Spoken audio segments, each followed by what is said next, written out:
Upozorneníčko. Takže takto. Nezlaknite sa tohto videa, lebo toto video bolo robené narýchlo. A to z toho dôvodu, že není podstatné to, ako pekne zostrihané, ale podstatné iba to, čo tam poviem. OK? O čom bude video? Bude to o jednej stránke na Facebooku, ktorá má za úlohu pomôcť menším alebo začínajúcim youtuberom. To je všetko. Môžete kúkať. Čaute ľudia, moje meno je Váci a vítam vás u tohto videa. V tomto videu by som chcel rozoberať jednu facebookovú stránku, ktorú som založil a volá sa Nádejní youtuberi. Ale nechcem príliš dlho o tom rozprávať, takže poďme rovno na to. Takže na čo táto stránka slúži?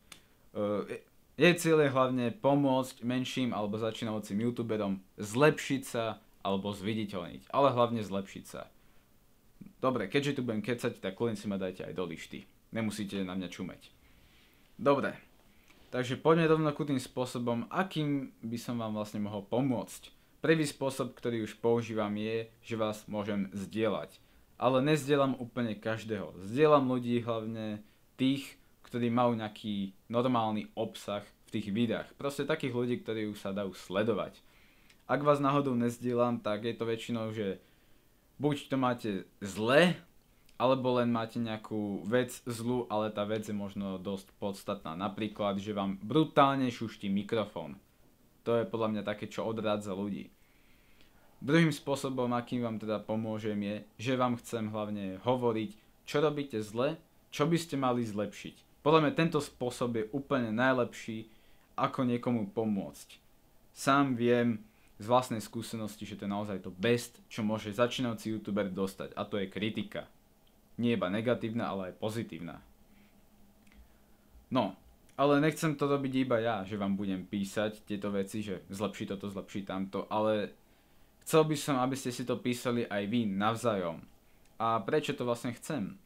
Lebo keď sa pozriem na niektoré skupiny, ktoré sú už na Facebooku a tiež si tam ľudia takto zdieľajú navzájom videa, dávajú si odbery navzájom, tak mi to príde, že to nefunguje. Že každý tam príde iba za cieľom hodiť tam svoje video a nepozrie sa na nikoho iného. A potom ten efekt pomoci je 0 bodov. Lebo buď vám pribudne možno nejaký odoberateľ, ale väčšinou to bude niekto, kto bude o mesiac už mŕtvý odoberateľ. Takže je to taká škoda. Podľa mňa najlepší spôsob, ako si pomôcť, je naozaj hovoriť si nejaké rady. To je podľa mňa úplne to najlepšie.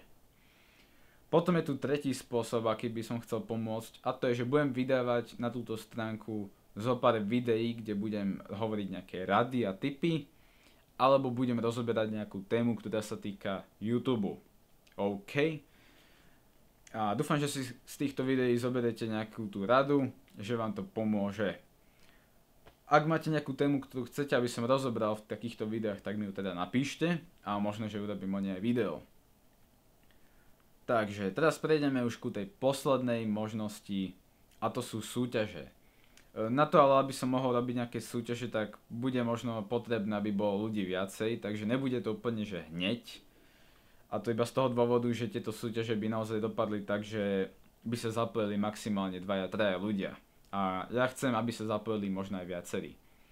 Ako to bude súťaž? Väčšinou to bude, že pridajte nejaké video, ktoré je podľa vás najlepšie, a potom v nejaký deň proste vyberiem toho najlepšieho a hodím ho na stránku, ako budem ho zdieľať, prípadne niečo iné. A potom je tu taká ďalšia súťaž, ktorú chcem robiť časom, a to, že vám dám možno nejakú úlohu, že natočte video na nejakú tému.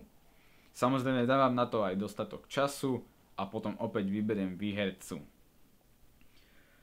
No, teraz sa možno pýtate, že prečo vám vlastne ja chcem pomôcť.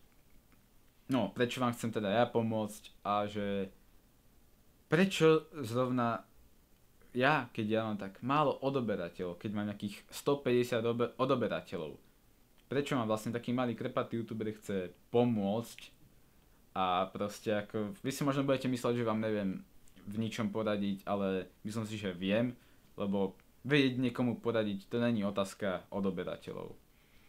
Sám som urobil strašne veľa chýb počas svojej tvorby a sám z vlastnej skúsenosti viem, že opraviť si tieto chyby, zlepšiť sa, že to je to najlepšie, čo môže byť. A prečo sa táto stránka volá Nádejní youtuberi? Lebo čo chcem je to, aby sme si navzájom pomáhali, aby sa každý zlepšil v tej svojej tvorbe a možno jedného dňa naozaj niekto bude mať takú dobrú tvorbu, že bude mať na to, aby sa stal aj nejakým lepším, známejším youtuberom. Preto je to, že nádejný. Hej. No, to by bolo asi takto všetko v skratke, nechcel som vás veľmi dlho zdržovať, ale už viete, čo môžete od tej stránky očakávať, ako to bude postupne vyvíjať. Toto video som urobil fakt takto narýchlo, ale nebojte sa, ďalšie videá už budú lepšie pripravené a teda môžete sa na ne tešiť. Dobre, to by bolo asi teda všetko, čo som chcel povedať. Bohužiaľ, zhrnul som to naozaj takto rýchlo iba z toho dôvodu, že už mi blika červená na baterke.